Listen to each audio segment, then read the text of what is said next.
Welcome to Sleepy Chronicles.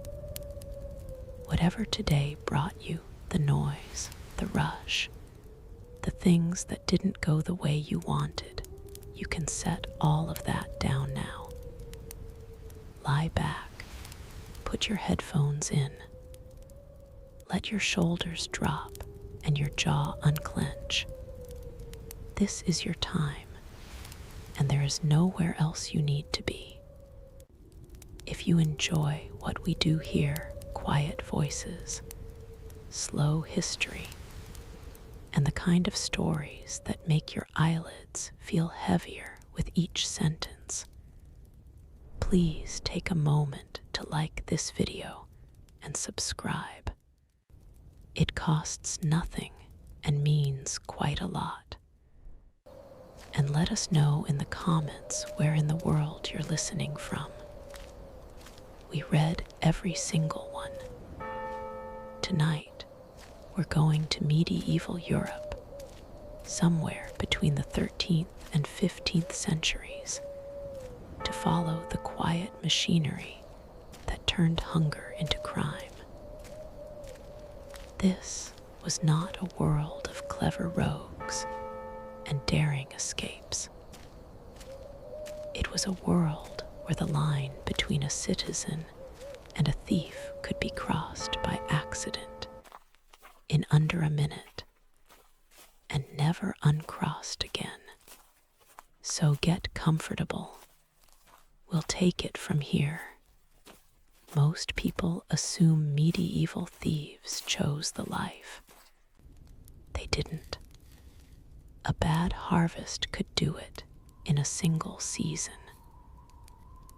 Rain came too early, or too late, or not at all, and a field that should have fed a family for a year produced barely enough for the winter. The manor still wanted its share. The church still wanted its tithe. What was left over was often nothing. A widow in a small Yorkshire village once kept careful track of her grain through a failed autumn, 3 measures short of what the steward demanded, and no measure of mercy offered in return. Her choices narrowed to 2 doors, and one of them led directly into a neighbor's storehouse. The other door was slower, and it led to starvation. Most who turned to theft never planned a life of crime. They planned a way through one winter, and the winter never quite let them go. The wage system made the trap tighter. A laborer might earn a few pennies a day when work existed at all, and 12 pennies, a shilling, sat at the exact legal point where petty theft became a hanging offense. Steal something worth less than that, and the courts called it a misdemeanor, handled with fines or the stocks. Steal something worth a shilling or more, and the same courts called it a felony. And felonies in this period were answered with the rope. A stolen sheep, a length of good cloth, a few coins carelessly left on a counter. Any of it could tip a person across that invisible shilling line without warning. That number followed people quietly, the way a debt does. Markets priced things just under it, without anyone saying so out loud. And juries argued the value of a stolen item down to spare a neighbor's neck. Hunger had its own particular sound, low and constant, somewhere behind the ribs, loudest at night, when the smell of bread from a baker's house drifted down a lane and found someone who hadn't eaten since the morning before.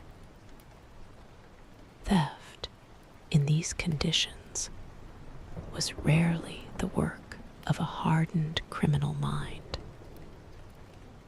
It was the work of an empty stomach making a decision the rest of the body had already made for it. The work that was available offered little relief. Farm labor ran from before sunrise to after dark, for wages that arrived late or not at all, and the food that came with it filled a stomach without satisfying it. A young laborer might work a full season for a lord and end it owing for tools, for lodging, for the privilege of having worked at all. Against that arithmetic, an unattended coin purse stopped looking like temptation and started looking like arithmetic of its own. Once someone crossed that line, even once, the village remembered. Gossip in these communities moved faster than any cart on any road, and it carried further than the church bell on a still morning. A single accusation, true or not, could follow a person for the rest of their life, repeated at markets, whispered in churchyards, attached to a name like a second surname. In some villages, a known thief was made to stand in the church porch on Sunday, in front of everyone, simply so the smell of shame would stay fresh. Trust, once spent, did not come back, and so the path narrowed further still. Honest work grew harder to find for someone already marked, which made the next theft easier to justify, which made the mark darker, which made honest work harder to find. The shilling line sat there the entire time, patient and exact, waiting for the next bad harvest to push someone toward it. A medieval thief who wanted to survive past their first theft had to learn an entire hidden trade, and most of it had nothing to do with locks. Locks, in this period, were rare luxuries reserved for chests and church doors. A house was usually sealed by nothing more than a wooden latch, and the assumption that a neighbor would notice a stranger. The real skill was reading a household, knowing when a family went to market, when the dog had been fed and gone quiet, when the last lamp in a window finally went dark. A man working the back lanes of a market town learned to walk past a house 3 times before touching its door. Each passed slower than the last, each one noting a detail the others had missed.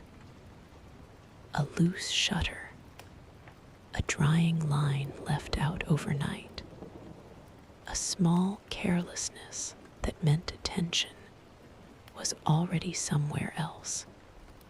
He never carried a weapon on these walks. A weapon turned petty theft into something far worse if caught.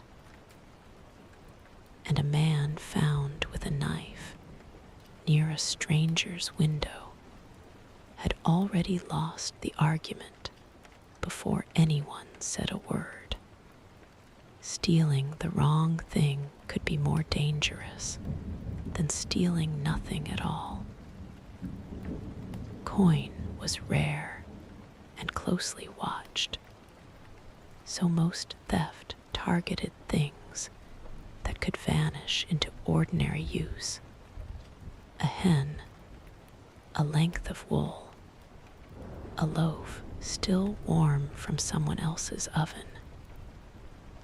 A stolen chicken could be eaten the same night, bones gone by morning, evidence finished before any steward came asking questions. A stolen coin purse, by contrast, had to be spent carefully, in places far enough from where it was taken that no merchant would recognize the coins or the face holding them. Distance was its own kind of disguise. A theft committed in one village and spent in the next, 3 or 4 miles down the road, almost never connected the two events in anyone's mind. People simply did not travel that far to compare notes, and a thief who understood this geography of forgetfulness could work an entire region without ever once being caught twice in the same place. Dogs were the real enemy, far more than any lock. A trained farm dog knew the footsteps of every person who belonged on a property, and a stranger's gait, even a careful one, triggered something the dog couldn't explain, but never ignored. Thieves carried scraps of meat soaked in something sour, not to make a dog love them, only to make a dog hesitate 1 extra second. And in that second, you would have felt it too, the held breath, the foot frozen mid-step, the entire body refusing to move while an animal decided your fate with its nose. The riskiest moment was never the theft itself. It was the selling. A stolen item had to pass through someone else's hands before it became safe, and that meant trusting a fence, a local dealer in stolen goods who took a cut for asking no questions. Fences often ran legitimate trades on the surface. A tinker or a wool merchant, someone whose cart already moved goods from village to village without drawing a second glance. The trust ran in only one direction. A fence who got caught had every reason to name names to soften his own punishment. And more than one thief discovered too late that the man who had bought his stolen cloth for half its value was also the man who handed him to the bailiff. The moment the questioning got uncomfortable, some thieves worked in pairs for exactly this reason. One to take the item, one to carry it away separately, so that if either was stopped and searched, nothing incriminating sat in the same hands.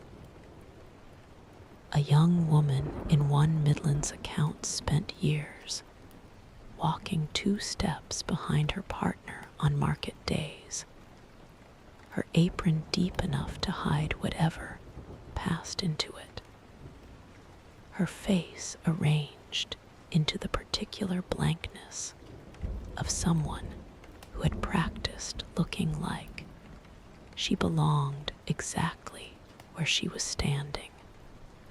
The 2 of them never spoke during the work itself. A glance, a tilt of the head toward a half-open gate, was all the language they needed. What none of this preparation could account for was luck. And luck in the medieval countryside ran out constantly. For reasons no amount of skill could prevent: a barking dog at the wrong hour, a child waking early, a neighbor walking home a different way than usual because the usual path had flooded. The careful ones still got caught. The careless ones simply got caught sooner, and the gap between the 2 was thinner than either ever believed while they were still free. Justice for a medieval thief rarely came from a courtroom at all. It came from a manor hall, a table, and a steward who already knew everyone's name. Most theft cases below a hanging offense never reached a royal court. They were settled in manor courts, presided over by the Lord's own steward, where the accuser, the accused, and half the jury had likely shared offense at some point in their lives. Justice here was local in every sense, which meant it was also personal in every sense. A young tenant accused of stealing a neighbor's hen once stood before exactly this kind of court, in a hall that still smelled faintly of the previous night's tallow candles. His hands pressed flat against his thighs to keep them from shaking, and discovered that the verdict had less to do with the hen than with how the village already felt about him. The steward asked few questions about the bird. He asked several about the man's father, his debts, his temper at the previous harvest feast, watching the tenant's face the entire time the way a man watches weather before deciding whether to travel. Reputation in these courts functioned as evidence. A respected man could steal and be believed. A man already marked could explain the truth, voice steady, eyes lowered exactly as a humble man's should be, and still be hanged for it. The hen itself was never produced, never weighed, never even mentioned again after the first few minutes. By the time the steward reached his decision, the bird had become almost beside the point. The 12-pence line drawn at the edge of every theft case shaped how cases were argued in the first place. A jury that wanted to spare a neighbor's life had one clean tool available: undervalue the stolen item. A stolen cow worth 2 shillings could become, on paper, a cow worth 11 pence, And the difference between those two numbers was the difference between a fine and a noose. Juries did this often enough that it had a name among legal historians centuries later: pious perjury. A small, deliberate lie told in service of mercy, sworn under oath in a hall, with a crucifix on the wall, watching the whole performance. The law remained exact on paper. The juries simply learned to bend the facts that fed it. One undervalued cow and one rounded down number at a time. Witnesses carried enormous weight, and weight in a small community was rarely neutral. A woman testifying against a man who owed her husband money was not believed the same way a stranger would have been.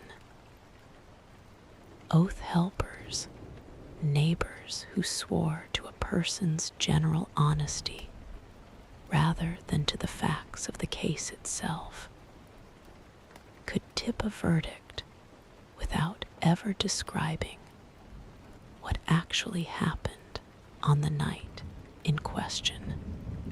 Sometimes a man brought 6 oath helpers to court and never needed to speak a single word in his own defense. He simply stood with his cap in both hands while the 6 of them spoke in turn, their voices the only sound in a hall otherwise silent enough to hear the rafters creak. The silence of an innocent man, the village believed, looked exactly like the silence of a guilty one being protected by friends, and only the oath helpers could tell the two apart. The court was measuring character as much as conduct, and character was a thing the whole village had already decided long before anyone walked into the hall. Sanctuary offered one last narrow door. A thief who reached a church before being caught could claim 40 days of protection inside its walls, untouchable by the law so long as they stayed within sight of the altar, sleeping on the cold stone floor, fed only what the parish could spare, watched the entire time by a coroner stationed outside to make certain no one slipped away unseen. Few could survive 40 days on what a parish was willing to feed them, and most who claimed sanctuary eventually chose abjuration instead. A formal exile, walking to the nearest port under guard in a coarse robe, carrying a wooden cross, leaving the country for good rather than facing trial. It was not mercy exactly. It was simply a slower, quieter way of disappearing. Confession worked the same narrow door from a different angle. A man who confessed before judgment and agreed to leave the realm entirely could sometimes avoid the rope his crime technically demanded. The choice on offer was rarely framed as generous. Leave everything you have ever known on foot by morning, or stay, and let the law finish your reputation had already started. A sentence in medieval law was rarely the end of a thief's punishment. It was only the beginning of how the body would carry that crime for the rest of its life. Branding turned a verdict into something permanent, something that no amount of distance or new clothing could erase. A hot iron, often shaped like the letter T for thief, or V for vagabond, depending on which official happened to own which letter that year, was pressed into the meat of the thumb or the flesh below the cheekbone, held there by hands that had done this enough times to know exactly how long was long enough to mark, never quite long enough to be called merciful. The smell came first, before the pain fully arrived, and the smell stayed in a person's memory long after the wound itself had closed into a pale, permanent scar. A blacksmith in one West Country account was known to take on this work alongside his usual trade, not because he wanted it, but because the iron was already hot in his forge most days, and someone had to do it.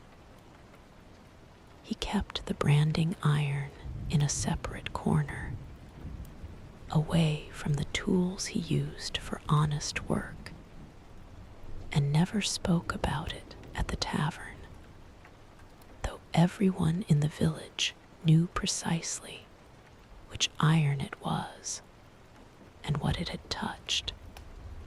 Whether a person got a clean letter or a clumsy, half-formed scar depended entirely on who had been called that morning. A steady blacksmith, a hungover one, occasionally a priest who claimed to have read about the proper method once and was never quite corrected. A brand told a story before a person ever opened their mouth. Innkeepers refused beds to branded thumbs, glancing down at a guest's hand before naming the price of a room. Employers turned away applicants the moment a hand crossed a counter and the mark caught the light. And a brand was never the worst the law could do. It was simply the first. A second theft meant a second mark burned into new flesh, or a finger taken outright, or half a head shaved bare. So the shame traveled ahead of a person into every room they entered. The punishment did not repeat itself. It escalated the way a debt does when it goes unpaid long enough. The pillory and stocks offered a lighter sentence, but lighter did not mean gentle. A thief locked into the wooden frame in the market square stood or sat for hours, sometimes days, their head and hands or feet held fast while the entire town walked past at its own convenience. Rotten vegetables and worse came first, thrown by people who had never met the prisoner but enjoyed the throwing regardless. And a person locked in place had no way to wipe a face that had stopped feeling like their own face hours earlier. Children learned the rhythm of it quickly. Which thief had stolen what? Which insult landed hardest? Which chant worked best on a stranger's locked-in face? Rain fell on the pillory, the same as on everyone walking freely past it. And there was no door to close against either the weather or the noise. What the pillory was actually designed to destroy was not comfort, but standing. A person released from it walked back into a community that had just spent 2 days reciting their failures aloud. And reputation, once broken this publicly, rarely mended along the same lines it had been built. Some who served their time left their village within the month, rather than face the same faces every market day. For theft above the shilling line, none of this applied. The sentence was hanging, carried out at a fixed gallows just outside the town, on a market day chosen specifically because the crowd would already be there. A condemned man was walked the short distance from the jail with his hands bound, a priest sometimes beside him, and a crowd already gathering at the base of the gallows, the way. A crowd gathers for anything that promises to be over quickly and remembered for a long time.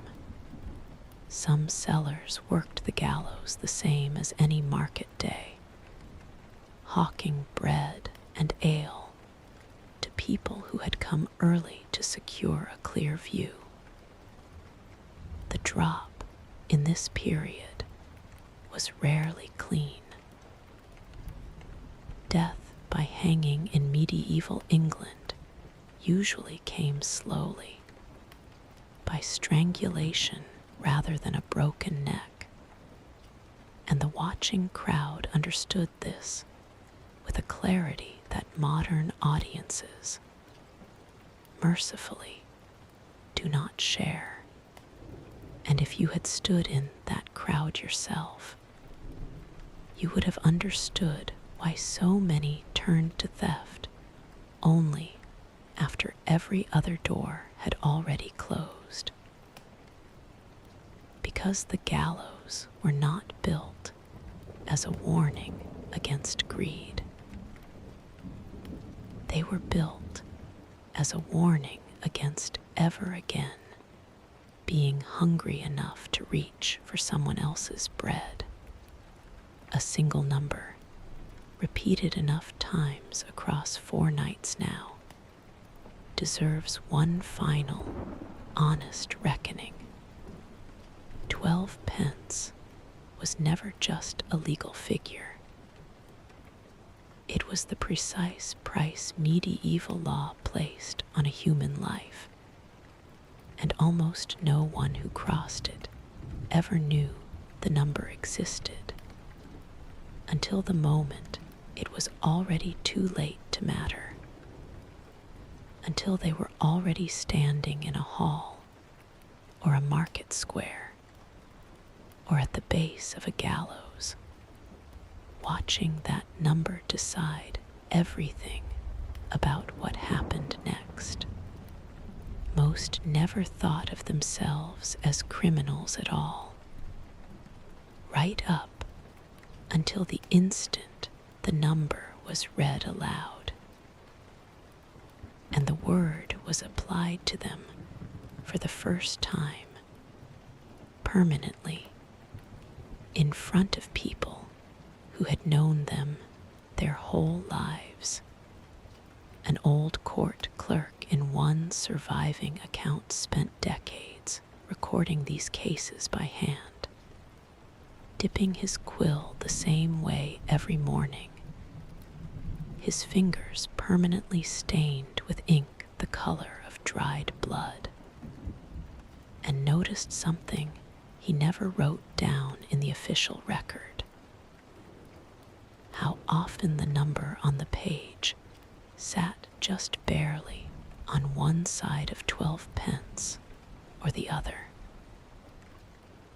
11 pence worth a fine, 13 worth a rope. He began, almost without deciding to, keeping a private tally in the margin of his own ledger, separate from the court's, counting how many lives had balanced on a single penny's difference between a steward's mood and a jury's mercy. Some nights, after the hall had emptied and the candles had been carried away, he would sit alone with that ledger open in front of him, running a thumb down the column of small marks, as though counting them again might somehow change what each one represented. By the time he set down his quill for the last time, the tally in the margin was longer than anything in the official record, and no one but him had ever read it. That number had followed every figure across these 4 nights, without most of them ever naming it aloud. The widow short 3 measures of grain, doing the arithmetic of her own survival at a kitchen table by firelight. The man walking past a house 3 times before touching its door, reading shutters and drawing lines the way other men read scripture. The tenant standing before the steward with his hands pressed flat against his thighs, his voice kept steady by sheer effort, while everything underneath it shook. The hand pressed into a hot iron in a blacksmith's forge, held there by someone who had been called in that morning, without any choice in the matter either. None of them were thinking about 12 pence in the moment that mattered most. They were thinking about a meal, a debt, a child waiting at home. The number did the remembering for them, quietly, in courtrooms and account books, long after the moment of decision had already passed.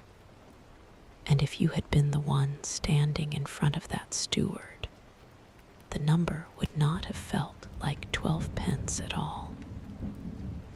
It would have felt like the entire weight of your life balanced on a stranger's guess at what a stolen hen was worth. A guess made by a man who had already decided, the moment you walked in, what kind of person you were.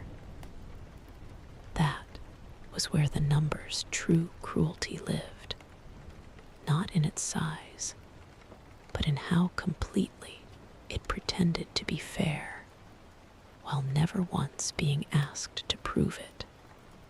A system endures for centuries for one reason above all others, and it is rarely the reason anyone wants to admit.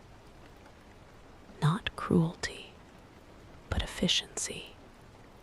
One steward in a Midlands manor became known across 3 neighboring villages for moving through a full docket before the church bell struck noon. And he did it by never once asking the question a fairer court might have asked. He kept a small set of brass scales on the corner of his table, more for the look of the thing than the use of it, and weighed nothing himself. The value had usually already been argued out before he sat down. A cow worth more or less than a shilling, a length of cloth worth more or less than a life. He simply listened for the number, nodded once, and let the rest of the verdict follow automatically from that single answer. The same way every morning, case after case, year after year.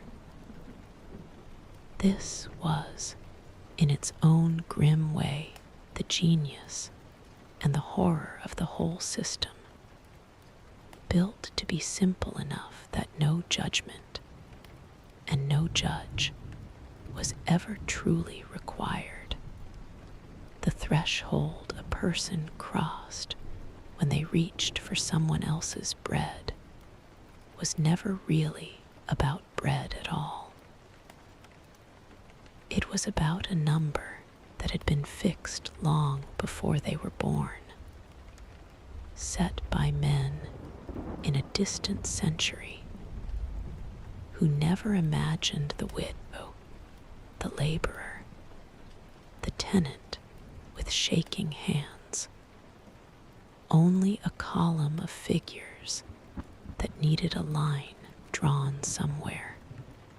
That number sat quietly at the edge of every market stall and every unattended doorway, waiting the way it always waited for the next bad harvest, the next empty stomach, the next hand that hesitated for 1 second too long before deciding that hunger weighed more than the law. That is where we leave them tonight, in that single, narrowing moment, the line so thin it could not be seen until it had already been crossed. If this kind of history helps you drift off, you know what to do by now. Let us know where in the world you're listening from tonight. And if you'd like more of these slow, quiet histories, liking and subscribing helps more than you'd think. We'll be back again soon with another world, another set of rules, and another long, dark night to sit inside of. For now, let your eyes close. There's nowhere else you need to be.